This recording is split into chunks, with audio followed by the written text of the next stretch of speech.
दोस्तों, कश्मीर में इस्लामिक आतंकवादियों ने हैवानियत की सारी हदें पार कर दी। मंगलवार 22 अप्रैल की दोपहर कश्मीर के पहलगाम की बेसरन वैली में देश भर से आए टूरिस्ट जब अपनी फैमिली के साथ एंजॉय कर रहे थे, इन जिहादियों ने उन पर हमला कर दिया। लोगों को मारने से पहले उनके नाम पूछे गए और उनका रिलीजन कंफर्म किया गया, और जब ये कंफर्म हो गया कि सामने वाला हिंदू है तो फिर उन्हें दर्दनाक तरीके से गोली मार दिया गया। जिस वक्त मैं ये वीडियो रिकॉर्ड कर रही हूँ तब तक 26 बेगुनाह टूरिस्ट अपनी जान गंवा चुके हैं। मरने वालों में महाराष्ट्र से लेकर गुजरात, कर्नाटका, उड़ीसा, उत्तर प्रदेश और हर स्टेट का नागरिक है। मतलब आप चाहे किसी भी स्टेट के क्यों ना हो, कोई भी जुबान क्यों ना बोलते हो, आप चाहे किसी भी पार्टी को सपोर्ट क्यों ना करते हो, आपकी कोई भी जाति क्यों ना हो, उन्हें इस बात से कोई फर्क नहीं पड़ता। मरने वालों के लिए आप सिर्फ एक हिंदू हो। और एक बार फिर ये बात साबित हो गई। कश्मीर से जो तस्वीरें आ रही हैं वो देखकर देश के हर एक नागरिक का दिल टूट गया और गुस्से से भर गया। एक शख्स बीच मैदान में बेहोश पड़ा है, उसके बगल में उसकी वाइफ बैठी है। एक औरत जो कुछ देर पहले सिकरी में दाल ले घूमते हुए कश्मीर की तारीफ कर रही थी, अगले ही पल उसके पति को गोलियों से भून दिया जाता है। जो लोग अपने बच्चों के साथ घोड़ों पर वैली के नज़ारे की सैर कर रहे थे, उन्हें वहीं पर खत्म कर दिया गया, उनके बच्चों के सामने।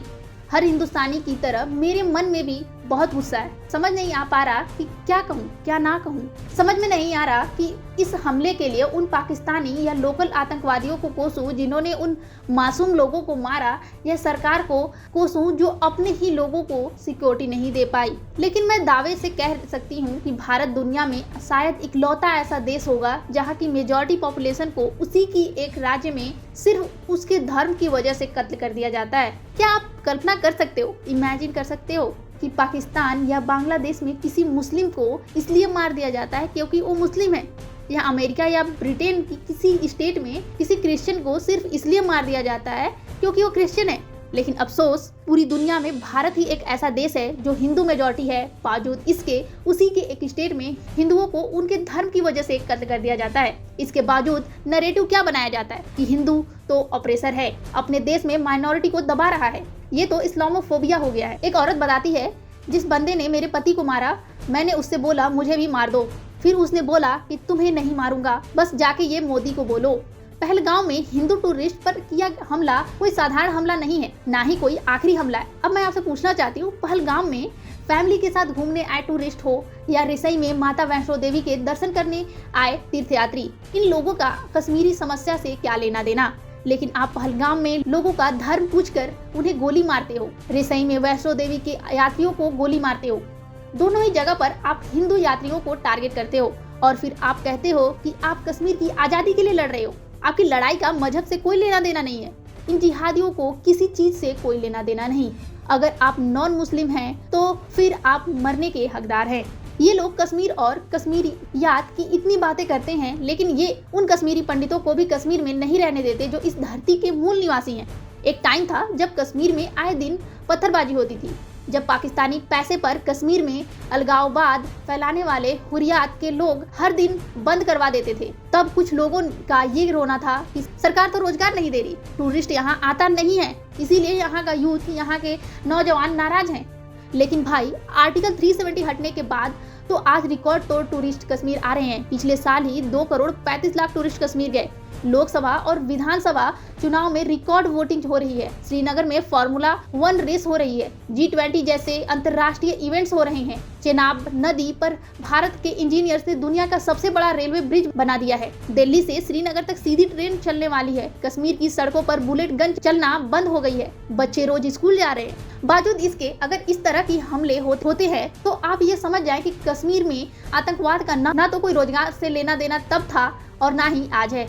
इस आतंकवाद की जड़ तब भी इस्लामिक जिहाद में छिपी थी और आज भी इसी में छिपी है। इसे किसी और भी नजर से देखना, इसके लिए कोई भी और रीजन ढूंढना या वजह बताना खुद को धोखे में रखना है। मगर मैं पूछना चाहती हूँ, जंग आज़ादी की कौन सी ये लड़ाई है? उन लोगों को मार डालते हो जो आपके घर में अपने ईश्वर को पूजने आए होते हैं, जो आपके शहर घूमने आए हुए हैं, जो आप ही के लोगों को रोजगार दे रहे हैं। हर युद्ध, हर लड़ाई, हर वॉर के कुछ रूल्स होते हैं, कुछ नियम होते हैं। फौज भी आम नागरिकों पर हमला नहीं करती है। मगर ये आतंकवादी तो इतने बेशरम और नीच हैं कि ये लोग निहत्थे टूरिस्ट को भी नहीं छोड़ रहे हैं। ये लोग ये नहीं समझते कि निहत्थे लोगों पर गोली चलाकर उन्हें मार देना जिहाद नहीं है, नपुंसकता है। इसका इलाज कहीं न कहीं पाकिस्तान को परमानेंट सबक सिखाने में ही है। आपको याद होगा कि पुलवामा अटैक के बाद भारत ने जब सर्जिकल स्ट्राइक की तो कैसे पाकिस्तान की अकल तब ठिकाने आ गई थी। उसे ये समझ में आ गया था कि वो भारत को न्यूक्लियर बॉम्ब की और धमकी नहीं दे सकता। इसके बावजूद वो कुछ साल तक टिका भी रहा, लेकिन अब पाकिस्तान की खुद की हालत खराब हो रही है। बलूचिस्तान उससे संभल नहीं रहा।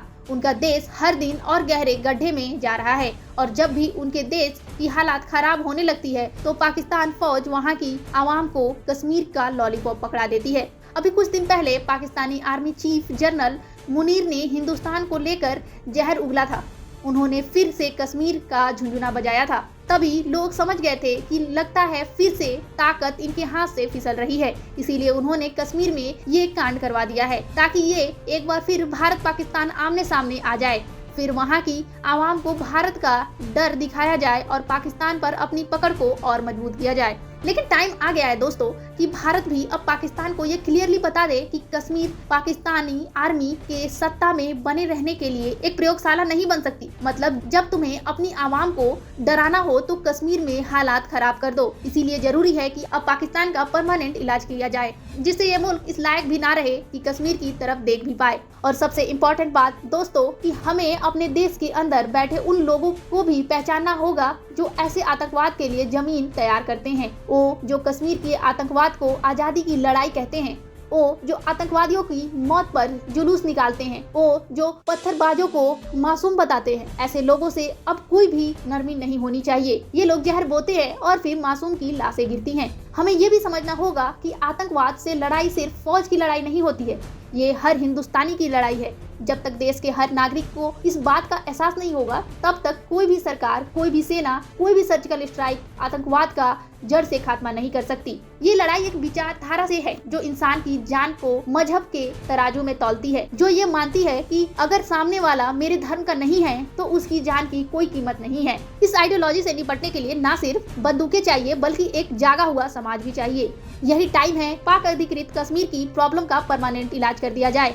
वैसे भी कुछ दिन पहले जयशंकर साहब ने कहा था कि कश्मीर समस्या में बस एक ही चीज होना बाकी है और वो है पीओके का भारत में मिलना। मेरी सरकार से हर हिंदुस्तान की तरफ से यही गुजारिश है कि इस बार इस इस्लामिक आतंकवाद का परमानेंट इलाज कर दिया जाए, क्योंकि किसी भी देश के लिए इससे ज्यादा शर्म की बात कुछ और हो ही नहीं सकती कि अगर उसी के नागरिक अपने ही देश में आजादी से घूम ना पाए। उससे ज्यादा दुख की बात कुछ नहीं हो सकती अगर उसी के मेजॉरिटी लोग अपने ही देश में अपने धर्म की वजह से मारे जाएं। बस बहुत हुआ, अब ये सब रुकना चाहिए। एंड मैं बस यही कहूंगी कि कश्मीर में जो हुआ है वो सिर्फ एक हादसा नहीं है, वो एक चेतावनी है। एक बार फिर पूरे देश को ये बता दिया जाए कि जिहादियों के लिए कोई भी हिंदू, कोई भी गैर मुस्लिम सिर्फ एक टारगेट है। अब हमें ये तय करना है कि हम कब तक चेतावनी को इग्नोर करते रहेंगे। अब समय आ गया है कि हमें मिलजुल कर इन आतंकवादियों को सामना करना है और इन्हें जड़ से मिटाना है। अगर आपने ये वीडियो पूरा देखा है, आप सभी भारतीयों से गुजारिश है प्लीज अब वक्त आ चुका है एक साथ होने का, भाषा, कास्ट, इन सब की लड़ाई को छोड़कर एक भारतीय होने का और इन टेररिस्ट के खिलाफ आवाज उठाने का और इनसे मिलकर लड़ने का। तो इसी के साथ वीडियो को एंड करती हूँ। जय हिंद।